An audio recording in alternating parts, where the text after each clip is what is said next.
Hey y'all, what's up? JamiThatsMe here. Welcome back to the channel. Listen, I have not gotten into love during lockup from last week. So we're going to combine last week and this week's episode and we're going to get into a few things, okay? First up on the list, I would like to go ahead and talk about Joey and Michael because I do feel like there hasn't been a lot going on with them, okay? We did learn that Joey's mom unfortunately suffered a stroke, so she's been really sick. She's been in the hospital. He did learn that they may have to say goodbye to his mom, but thank God it hasn't been goodbye. And as of we're watching it on the show, but she is continuing to be in the hospital at this time. Is it me or is things going by very quickly? I was expecting it to be much more episodes left, but it seems like there's only one more episode, which is the finale. So I'm like, dang, how many episodes has it been so far? I feel like it's probably been about eight. Maybe it seems like it's so many episodes because they got so many different variations of damn love and lockup. Okay. So maybe that's what's going on. But yeah, so Joey's mom has been dealing with, the stroke and things, and he's been dealing with that as well. So much so he has been lashing out on Michael, because of what he's going through. And I do believe that Joey may be a bit concerned that at some point he could potentially relapse based on what's happening with his mom. Okay. So he's dealing with a lot. He wishes Michael was around to console him, but because Michael is not there, it's been very, very rough for him. Michael has not had the conversation with him to tell him how long he's going to be in jail. So then that's going to be even more stress added onto Joey once he does find out just how long Michael will be behind bars. Okay. So that's all that I have for Joey and Michael. I don't really think anything happened in the latest episode for me to really take notes down, but y'all feel free to leave your thoughts and comments down below in the comment section. Okay. So let us go ahead and move on. And next, I want to get into Rick and Samantha. So let us talk about Rick and Samantha pretty briefly as well. So, from last week's episode, what we saw was that he was writing a song for her and he wanted to let her know that he does want to get married to her. Y'all know that has been a question. She has been questioning his loyalty and stuff.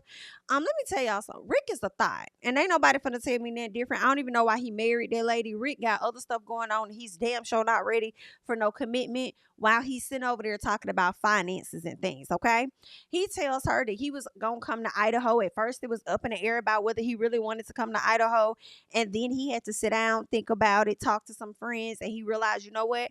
I do love her. I do want to be with her. I am gonna go out there to Idaho. So of course he heads out there to Idaho. One of his Uber friends scooped him up, took him over there to a pawn shop to find him a ring. I don't see how y'all do it. You know it. Maybe when you're older in age, it doesn't matter. But for me, I do like new things for the most part. Some things can be, a little hand me down. It depends on what it is. But girl, when it comes to a ring, bitch, I want my finger to be the first one on that. Okay, like I don't go. You better go no goddamn pawn shop because if it didn't work out for them hoes, don't put that one on my finger. Okay, but everybody's different. All right, that's just my personal, not y'all's. All right. So the friend scooped him up, found a ring. He's getting ready to link up with Sam and marry Sam, and that is exactly what happened. Okay, met up with Sam. They got married. He wanted a conjugal visit or whatever kind of humping visit, but he didn't necessarily get that. Okay. I do hate that the two of them got married. I feel like they both married each other out of hopelessness and out of loneliness in my personal. Okay. Um, I feel like Samantha has issues going on with her that she needs to work out on her own, and Rick not gonna be able to help her out with that. Okay. If anything, I feel like he's gonna make whatever issues she got much worse. Um, because Rick is a flirt. He like to be out there dibbling and dabbling with the ladies and hanging out. And it's just certain shit that say I'm not going to go for it now that they marry, okay? Rick is out here trying to still be a bachelor. And I don't know. He has so much freedom, in my opinion, with her not being around. So once she finally starts coming around and living with him, that's going to change the whole ball game. And that marriage going to be over with like that, okay? So what is happening, okay? So um, I do feel like Samantha questions him a lot, always wanting to know what he doing, what he got going on. You ain't answer the phone here, there, da, da, da. It's like, Samantha, you want this man to be in prison with you. You want him to be on lockdown with your ass. Okay, I don't see how y'all do it because I'm not locked down with your ex. Okay, I wouldn't be able to do that. But anywho, Rick brings up the fact that he is really concerned about her financial situation. I guess he didn't know she was as down bad as she was. And it's like, sir, the lady has been in prison. You've been the one spending a lot of the money on her. And you was also the one that said that you had a trust for this lady. Now, all of a sudden, sir, you want to bring up some financial issues? Nah, what's really going on is you got some other shit going on, which is typically what dudes do. They be having some other SHI going on, but they be having to find something wrong with you to justify their actions of stepping out or whatever else that they got going on. And that is what I'm seeing with Rick. Okay, he gets on my nerves as well. He's on the phone FaceTiming Sam, and in the middle of that, you got Sandy FaceTiming him, baby, or at least calling his phone or whatever. And he makes this reaction like, oh, just off of his reaction leads me to believe that he is two-timing Sam. Because if that's just your homegirl and that's just your friend, you're not going to be having the energy that you got. And that's just what I believe about that, okay? What else did Rick say? Yeah, they were talking about the financial situation. She feels like Sam's like, listen, I've had multiple businesses. It's really not that big of a deal like you're trying to make it. And he's like, yeah, but the businesses gonna take time to bring in money. Like, okay, I got a lot going on right now. And it's like, you should have thought about that. I know that was a question, something you brought up, the finances. You shouldn't have moved forward in a marriage with this lady if you knew that was going to be an issue. How do you not have these conversations prior? But anywho, girl, he gets that call from Sandy and he rushes Samantha. It's off the phone. First of all, he started laughing in her face, gaslighting this lady, talking about some it's your insecurity or it's your jealousy or it's you really thinking I'm doing something. Whatever it is, I gotta go. All right, okay, bye. Click. Let me tell y'all, Sandy is definitely more important to him than motherfucking Samantha. It's just that Sandy probably only want him for one or two things, whereas Samantha really trying to have like a real relationship and possibly love and care for him. Okay. Child, listen, that's a mess. I feel like that, yeah, that's about what it is. Cause most people that really want to love you for real, they don't be the ones that they want. They don't want that person. Okay, they want the ones that's gonna give you a little runaround. Okay, give you a piece of challenge. And that's what's going on. Cause he ain't nobody for to tell me that different.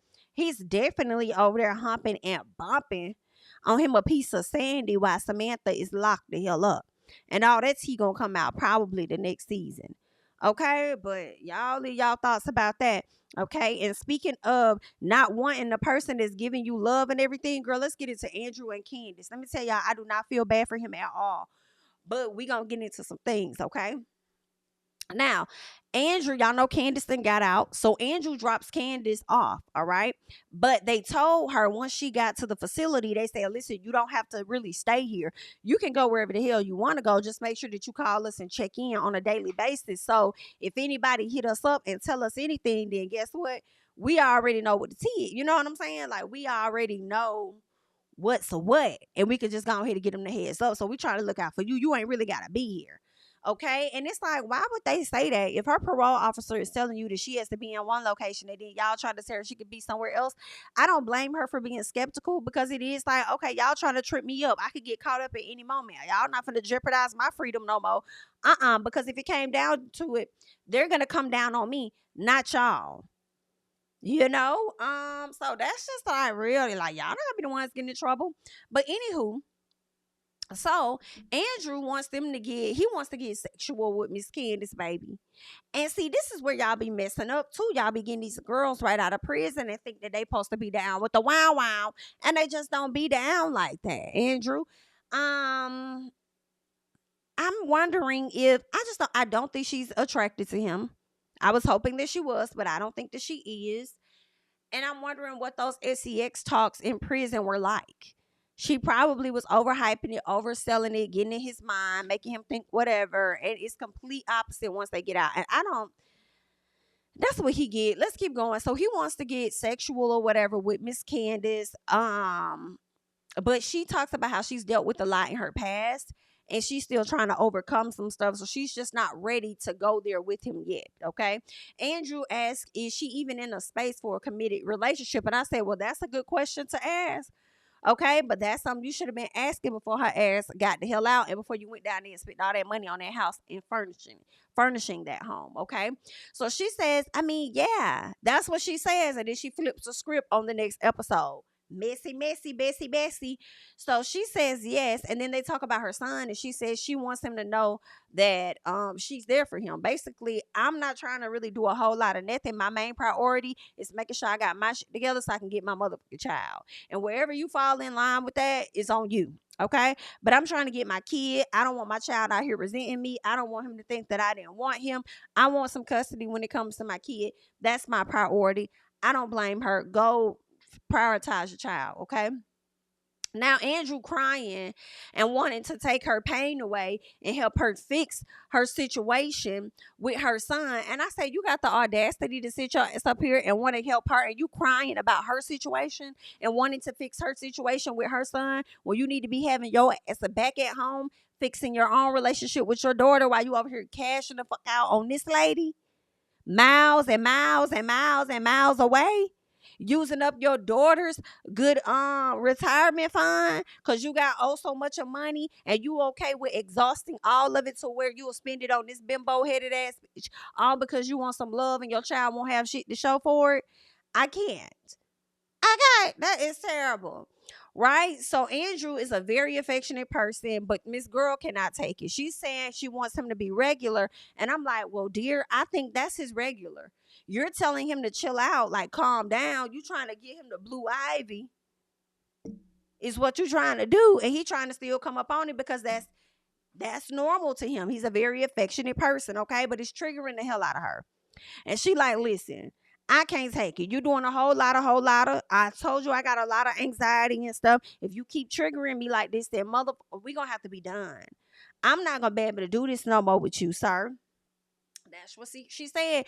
Then she had the audacity to say, oh, well, if he continues to do this, it might make me relapse to going back to basically doing drugs. And I said, what? I don't know what she been through in her life for her to feel that traumatized to where him showing her affection, care, and everything will make her relapse to going to wanting to do drugs again or whatever.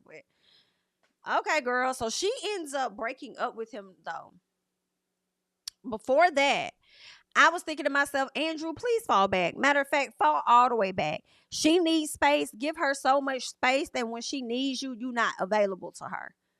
That's going to be the best thing for you if you want her to have any interest in you. Okay, unfortunately, and even then that wouldn't be genuine, right? So of course he doesn't get it. He wants to still show up and be there and love on her and stuff and all of that. I felt like she was wrong for getting into this situation with him, knowing that she was not fully ready to be in it in the first place. But of course, that's all about a part of the scheme, a scheme that she set up to come to him with the bullshit. Okay, what else? So she breaks up with him. Of course he doesn't want it. He keeps asking her, does she love him? We can work this out. We can take some time. I can go back home. I can leave early. I don't have to stay here. Like, he just yearns to be loved. He also does not want the money he spent on her ass to go to waste. Okay, it has, and that's exactly what your stupid ass get. Okay, now she's saying that she has to get her self right before she can be with him, and I'm like, she not saying nothing wrong. I agree with her. It's just the timing of when you chose to say that. You wait for this man to do all this stuff for you, and then now you want to sit up there and say you got to get yourself right before you could be with him. BITCH, you knew that before you came out the prison. But again, it was a part of the game. It was a part of the scheme, okay? I also feel like part of this, she found her a good sucker, because with him, I feel like a lot of what he did for her was because that's what he wanted to do. I don't think a lot of it was her asking him to do it. I think just like in the beginning, when she started talking to him and he said, oh, I don't have this, or oh, I don't have that, or oh, I don't, and he just went and bought it when she said she didn't have those things. He overly showed up in her life for how he wanted to be. And of course, she took advantage of that. But I feel like a good amount of this is on him, as well as her. So anywho, he takes her back to the safe house. They get back to the safe house or whatever. She gonna ask, do you want to keep your ring? And he said, no, you keep it. She said, okay, I love you. And I'm like, BITCH, you just broke up with this man and told him you needed space, didn't want to be with him or whatever. And then now you want to sit up and tell us I love you, and he gonna let you keep the ring. Andrew, you so stupid. But then she gets in the confessional and they asked her pretty much was she playing him. She starts smiling and admits that she was playing the man. I said, girl, wow. Wow, girl. Ain't that a mess? Ain't that a mess? Girl, she ain't SHI, but some part of me feel like that's what he get because he wanted to be stupid. So here we are. You wanted to be a fool for her, so she let you be that damn fool for her. And can I say this? Her and that woman, I think they more than friends. I don't think that's no big sis, little sis situation or whatever. And even if it is, I do feel like they dibbled and dabbled and they was twirling their toes over there in the pool and the pond. In my personal. Talking about some they was locked up together. I bet y'all was over there locking up more than that together. Period. And that lady know all about the damn scheme, smiling in your face. But here's the other gag too. I wouldn't be surprised if the friend try to move in on Andrew because she sees how much Andrew does for Candace. If you don't want them, bitch, out. How that thing go? If you don't want them, I'll rack them up tonight. I can't remember which movie that was from, but that's what it's given. If you don't want them, bitch, I'll snatch them up. Hell, he done got you an apartment, furnished this apartment, all of that. You done got this man out, and then now you want to scoop back off of him completely. Girl, let me slide on in. Even though she's over there telling her, just calm down and stick to the plan. So what is the plan that needs to be stuck to? Is the plan to stick to him, to get as much out of him as you can? Or is the plan to stay focused on getting your child out of, the situation he's in, or at least to get some custody from his dad, is what it sounds like. Okay. So that's interesting, but we'll see how that's going to play out. But I'm gonna tell you this, Miss Candace, girl, you can't win when you dirty. Now you over there trying to play Andrew, girl. You might mess around and get yourself played too when it comes to the custody of your child. But hey, good luck. Let's keep going. Okay, let's get to Shante and True. So Shante went to go meet the mama. Her kids were given an option to go, but they much rather be in school. And I was so glad them kids said that. I said, girl, I wish Ayana would have gave her kids an option, because I guarantee you that motherfucking son would not have went. Okay. Now, True's mom has been on Shanta's head about her doing and taking care of her grown ass fucking son. I didn't like how True's mom was coming at Shanta, or Shantae, however you say her name. I didn't really like that.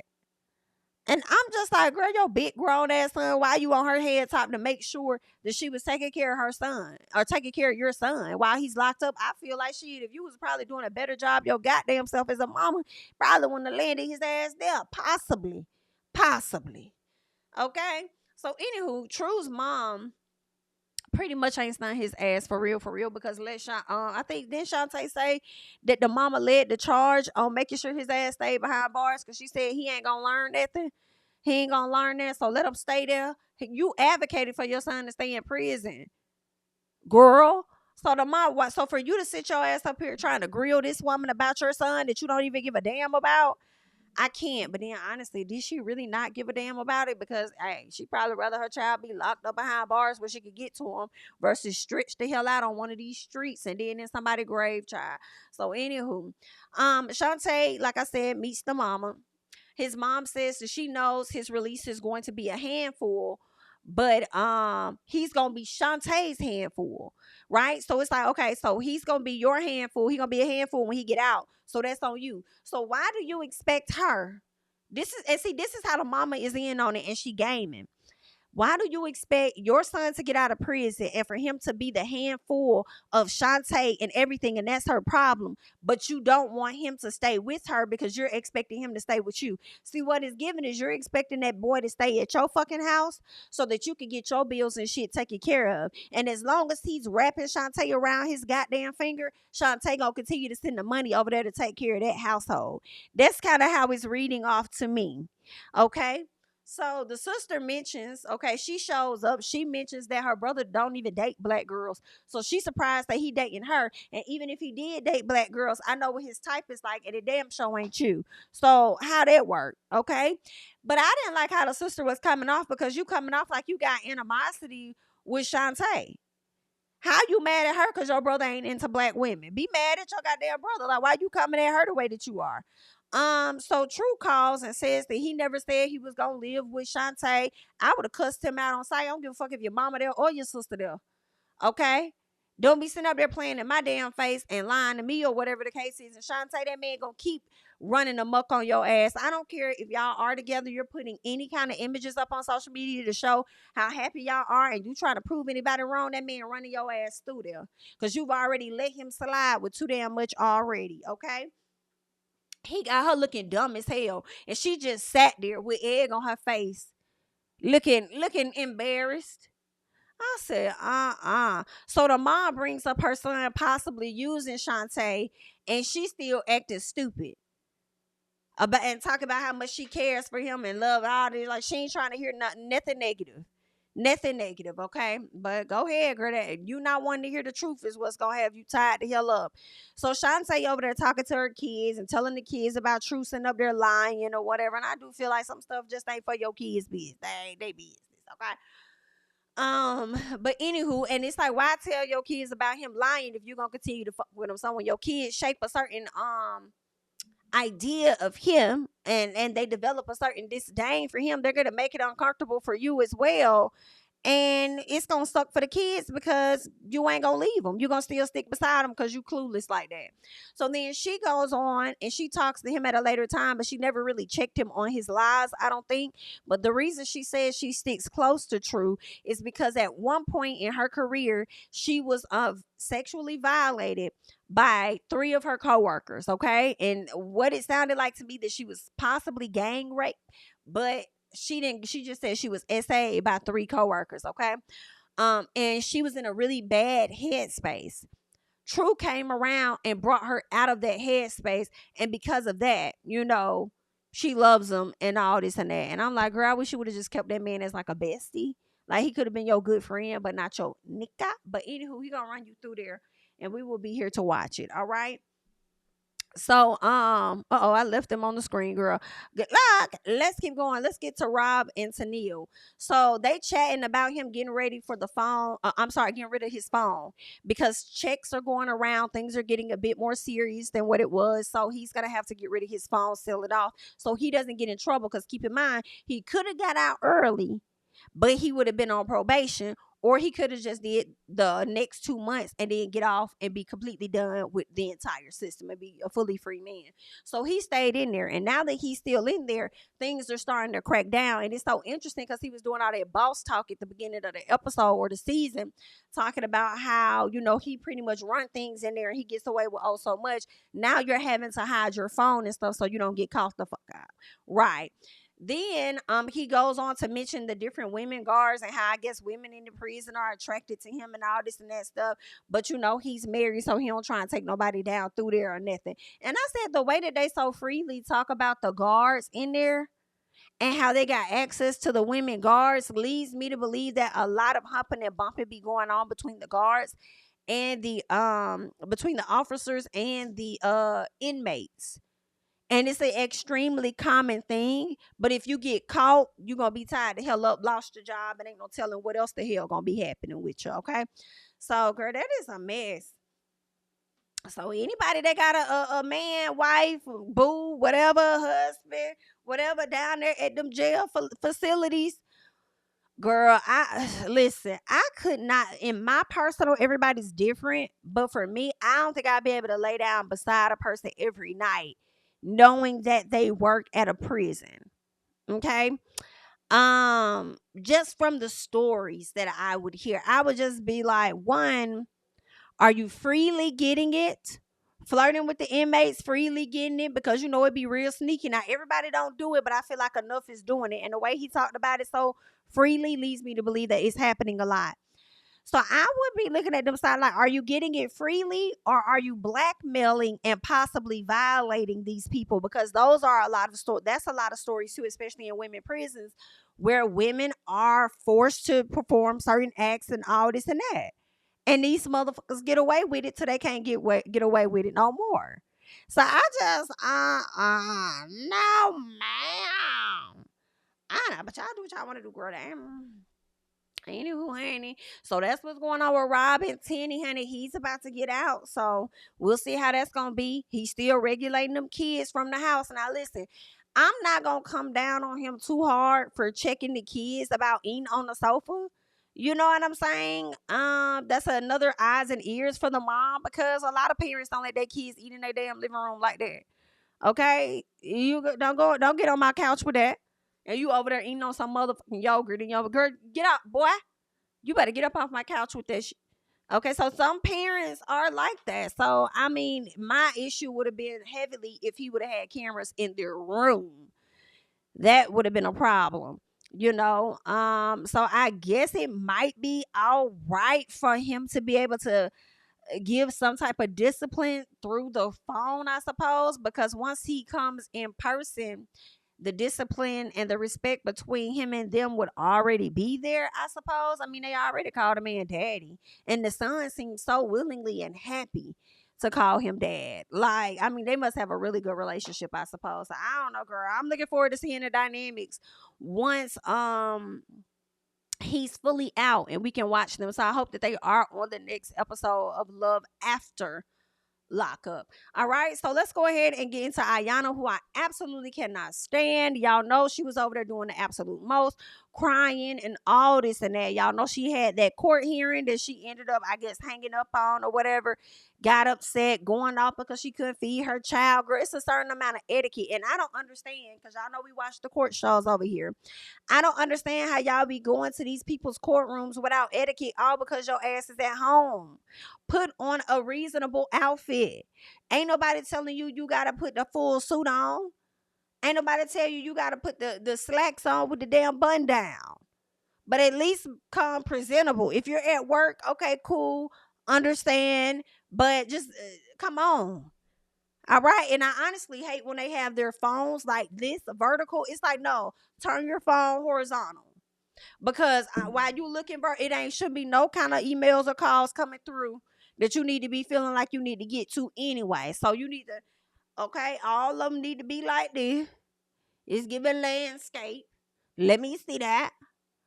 All right, sit yourself up. If you're gonna be in your car, don't be leaning back like this. Sit your ass up. Sit up straight and act like you got some respect to the courtroom, because regardless of where y'all at, court is still in session, bitch. Okay? And the same charges I would give you inside the courthouse, I could give to you motherfuckers outside the courthouse. Understand? Because court is, you've been sworn in. Get it together. Anywho, so she being disrespectful. All right. She grabbing her kids so she could go to jail to see Jamal or whatever. So after the call ended and she learning that she could potentially get 4 years probation and all of that, she decided that she finna still go see her man. She grabbed her kids and stuff. I'm glad she did not take the kids to jail with her. She dropped them off at a family member's house. Thank God. She finally got to the jailhouse, but they got there late. Okay. She was upset with the judge. Like, see, first of all, I don't understand. I don't understand. Y'all. I just do not understand people that are not timely. I'm typically a morning person. Shout out to my mama. My mama would always get us up like bright and early in the morning. Like, my mom had 4 kids as a single mom, having to do what she had to do. Okay. So we would be up like 5:45, 6 o'clock. And everybody would be getting it the fuck together and ready, or she's getting us ready. You know what I'm saying? Making sure that she had adequate enough time to make sure her kids were straight, they looked good, they were fed, she could get to wherever she needs to make sure they're dropped off, and then get to the next location. Now, when we got a little older, it was a little drag, and that was on us, and she would have to, okay, you know what I'm saying, yank us up just a little bit. But Ayana's kids are younger. So where if you know you have this court hearing, God forbid, I was gonna use myself as an example, but I never want to be in your shoes. But I'll say this: if you know you have a court hearing and you know immediately following, once it's done, I'm gonna want to go and see whoever the hell, then common sense would have told you to get up in enough time. You might be a stripper, whatever, that's your profession. But again, them kids should have been ready to get the hell out as soon as the call was over. You should have already had them set, ready, whatever. Now, granted, I can see if you had your daughter on a different shirt because you didn't want her to mess it up. So that would be the most I would want to change on my child, would be their shirt. Like, okay, I know you probably finna eat something, you might mess it up. That's typically how you be sometimes. So let me put a different shirt on you that I don't care about you messing up. But when you finna go to this next location, you finna look presentable, okay? So we're gonna get all of this squared away in a more than enough time so I can feed you, make sure you're good, and then sit you here so you can have all your crayons, whatever you're gonna do. Put your headphones on, and listen to your YouTube thing just for this moment, okay? While Mama handle her business. That's too much like right. And you trying to feed this baby while you're on the call. Like, I don't know. That irritated me. And even if you needed to do that, I just felt like there's a way you could have did that too. Like, get you a Ziploc bag, put a few items in there of things that she could eat and have it sitting right there. So if she wanted it, all she had to do was open it up and get it. Like, if you weren't gonna have her sitting with her little brother right there or something, like, I just and then you already got to get a ride because you're not driving. Right? So you already got to get a ride. So the girl gets there, she's looking for you because ain't no telling what else she got on her agenda and what last minute decision she done made in her life for her to go do what she got to do. She come to the house, she still waiting on you to get ready. Got to get you ready. Take your kids over here, drop your damn kids off over there. Okay, and then y'all gotta drive to wherever the hell y'all finna go so you can go meet this man. Only for you to get there, and I think she had 30 minutes or less to see him, but you still want to go out there to the jail. And then when you leave, you want to be upset. That's what I don't like about Ayana. And that's why she'll never learn her lesson until she really watches herself on television and see. It's like you always try to make your issues everybody else's. Like everybody else did this to you. I like girl crying because she ain't have enough time and this, that. And you already knew how long it was gonna take you to get to that man if you was still gonna go see him. I just felt like had the kids squared away, everything packed by the door, ready to go. So soon as this call is over with and I press end, grab my shit up, drop the kids off, go wherever the hell I'm finna go. It only makes sense. But you missing a few things. Oh, I just can't stand it. So she just don't think. Shout out to Lexi, because Lexi Blow, who was driving her, um, she was talking about the judge, right? So Ayana was talking about the judge and all the issues or whatever, how the judge was acting. And Lexi tells her, you do set the tone, right? You set the tone. Basically letting her know, like, girl, everything that happens in court is really on you. You set the tone. So shout out to the people that have control of their emotions when they're in court to just be quiet and listen. Understanding court enough to know that you're going to be able to speak. If the opposing party is saying some shit, do what some of them attorneys do, which is jot down what they saying and what you want to speak to when the honor give you your turn to talk. Okay? Um Anywho, child. So I just feel like she's annoying. Okay. I feel like she's annoying. Lexi said, "You never get it until you fall flat on yourself on your face." I said, "Girl," and even when she fall flat on her damn face because she's been falling pretty flat lately, she still does not get it. She still thinks everybody owes her everything just off of how she be talking to her mom. Like, I can't. Anywho, we learned that she is only getting 15 days in jail. I slick was hoping she would have got 30, child. Tired of her. I said what I can't stand about Ayana is how much of a sexual person she is. All she talks about when it comes to Jamal is doing something sexually. It's not really anything wrong with being a sexual person. It's just irritating to always have to hear that that's what you're talking about. Like, I don't know, but I feel like they do that a lot here on this show too. They always want to go into sexual positions and this and that. I don't care about all this shit or whatever. But Lexi seems to be becoming exhausted by Ayana and her bullshit and her lack of getting it together. She's getting a bit tired, and you could tell, you could see it. Girl, and then don't you already got a child? Like, you got two of them. Don't got the same, dad, and I don't want to really come down on you about that, but you over here so ready to be sexual with this next man who clearly is fertile as fuck. I guess you do want another child because you said you're going to be the sixth baby mama and you okay with that. I just would not want to sign up for those type of issues. And he about got to pay child support on damn near all them kids. I can't. Girl, and that's gonna fuck around and happen to your money as a wife. You know what I'm saying? But girl, I can't like work. Get it together. Slow down. And it's sad that you got me looking at Jamal like Jamal is thinking about this more logically. Like, slow the hell down. Well, hey, it is what it is. What else I wanted to tell her was learn something from this. Let this be a lesson for you to get your shit together. Um, what else happened? It's time for her to go to jail. She's getting her kids sorted away, squared away. I think the daughter is gonna go with the grandma. Her son is gonna stay with her mom. Okay, so she's getting this stuff together. She has to be at the jail at 11 o'clock, and now she got to go grab some stuff for jail. Talking about completely forgot, saying, "Oh, I didn't know you could bring your own soap, your own shoes, your own towels, your own this, your own that. I didn't even know you could bring that type of stuff to jail. Oh wow, let me go get it." This is what I don't like. But you can remember when to get on the call with that nigga though. You can remember what time he finna call, how you finna act, what's finna be what. You can remember those things when it comes to that man. Again, another sign of you showing that you do not have your priorities together. How long have you known that you was gonna have to report to jail? I'm sure they gave you a little time. I'm sure they did. You passed all kind of damn stores. In all honesty, you could have probably ordered the shit from Amazon and they would have got it faster. But no, you want to inconvenience people. Lack of care. Don't know what your mama got planned for that day.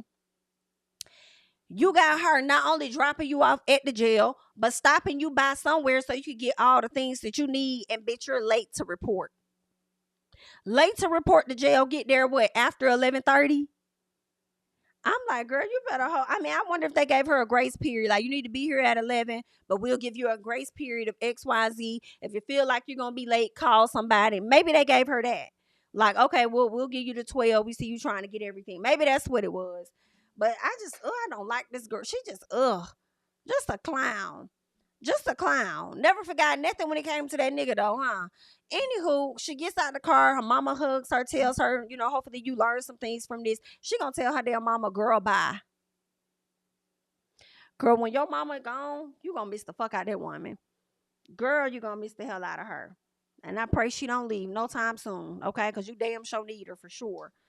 But girl, I can't. I just, But I'm sure we're gonna see her and her foolishness on the next episode or whatever, or the next season of Love After Lockup. Y'all leave y'all thoughts and comments down below on the episode. That's all that I got at this time. I'm Jami. That's me. Don't forget to like, comment, subscribe, share my videos. Follow me on Instagram and Twitter at Jami. That's me. And I'm gonna catch you guys in the next one. Bye bye.